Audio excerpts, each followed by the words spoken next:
Hey frogs, today we're going to read a story that I have loved since I was your age. It's called Cloudy with a Chance of Meatballs.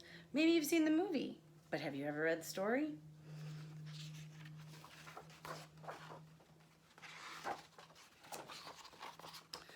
We were all sitting around the big kitchen table. It was Saturday morning, pancake morning. Mom was squeezing oranges for the juice. Henry and I were betting on how many pancakes we could eat. Each could eat, and Grandpa was doing the flipping.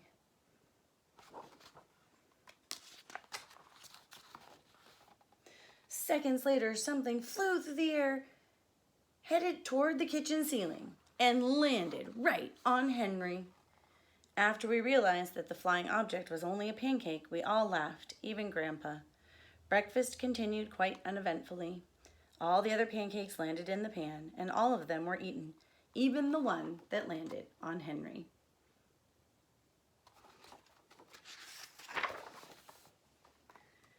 That night, touched off by the pancake incident at breakfast, Grandpa told us the best tall tale bedtime story he'd ever told. Across an ocean, over lots of huge bumpy mountains, across 3 hot deserts and 1 smaller ocean, there lay the tiny town of Chew and Swallow.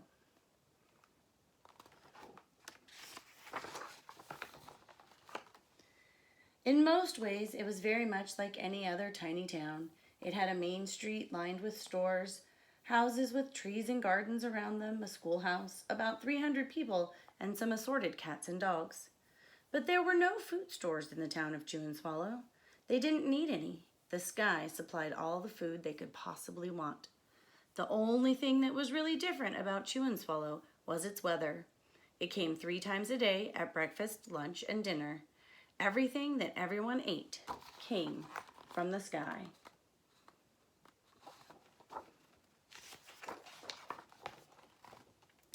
Whatever the weather served, that was what they ate. But it never rained rain, and it never snowed snow, and it never blew just wind. It rained things like soup and juice. It snowed mashed potatoes and green peas, and sometimes the wind blew in storms of hamburgers.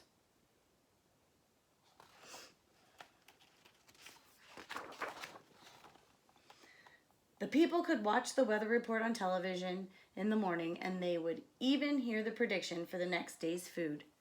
When the townspeople went outside, they carried their plates, cups, glasses, forks, spoons, knives, and napkins with them. That way, they would always be prepared for any kind of weather. If there were leftovers, and there usually were, the people took them home and put them in their refrigerators in case they got hungry between meals.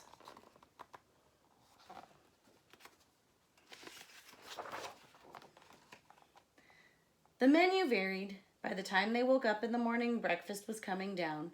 After a brief shower of orange juice, low clouds of sunny-side-up eggs moved in, followed by pieces of toast, buttered in jelly, sprinkled down for the toast, and most of the time it rained milk afterwards.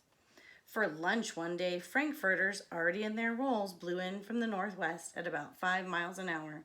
There were mustard clouds nearby, and the wind shifted to the east and brought in baked beans. A drizzle of soda finished off the meal.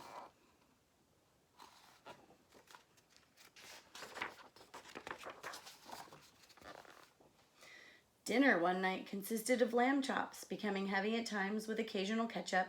Periods of peas and baked potatoes were followed by a gradual clearing with a wonderful jello setting in the west.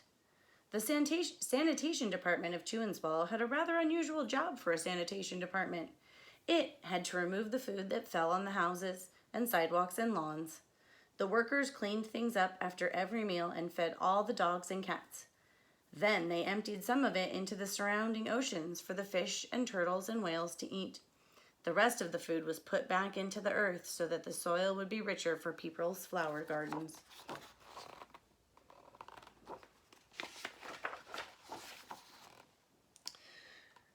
Life for the townspeople was delicious until the weather took a turn for the worst.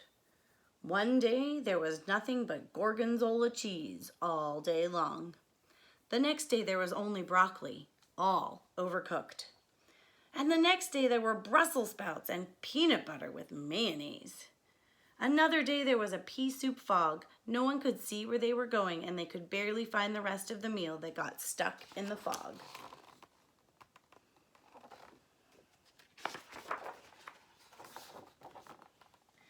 The food was getting larger and larger, and so were the portions. The people were getting frightened. Violent storms blew up frequently. Awful things were happening. One Tuesday, there was a hurricane of bread and rolls all day long and into the night.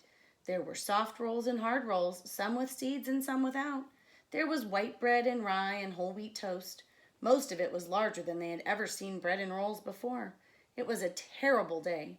Everyone had to stay indoors. Roofs were damaged, and the sanitation department was beside itself. The mess took the workers 4 days to clean up, and the sea was full of floating rolls.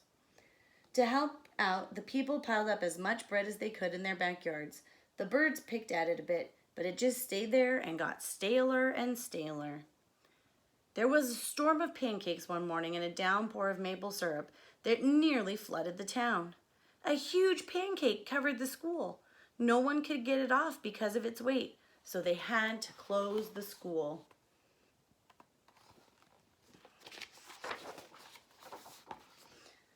Lunch one day brought 15-inch drifts of cream cheese and jelly sandwiches. Everyone ate themselves sick, and the day ended with a stomach ache. There was an awful salt and pepper wind accompanied by an even worse tomato tornado.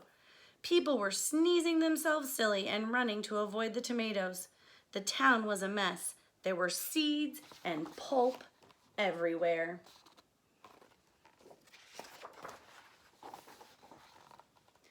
The sanitation department gave up. The job was too big. Everyone feared for their lives. They couldn't go outside most of the time. Many houses had been badly damaged by giant meatballs. Stores were boarded up, and there was no more school for the children. So a decision was made to abandon the town of Chew and Swallow. It was a matter of survival.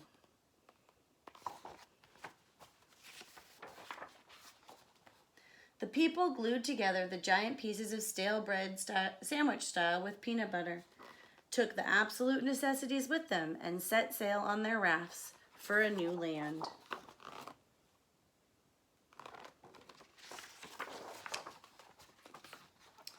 After being afloat for a week, they finally reached a small coastal town which welcomed them. The bread had held up surprisingly well enough for them to build temporary houses for themselves out of it. The children began school again, and the adults all tried to find places for themselves in the new land. The biggest change they had to make was getting used to buying food at the supermarket. They found it odd that the food was kept on shelves, packaged in boxes, cans, and bottles. Meat that had to be cooked was kept in large refrigerators. Nothing came down from the sky except rain and snow. The clouds above their heads were not made of fried eggs. No one ever got hit by a hamburger again. And nobody dared to go back to Chew and Swallow to find out what had happened to it. They were too afraid. Henry and I were awake until the very end of Grandpa's story. I remember his goodnight kiss.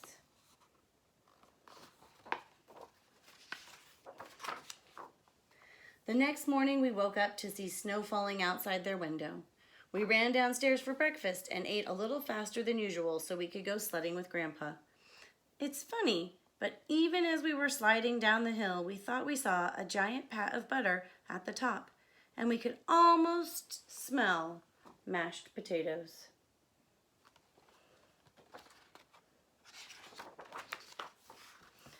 The end. I hope you guys enjoyed my book. I'll see you again next time. Bye-bye.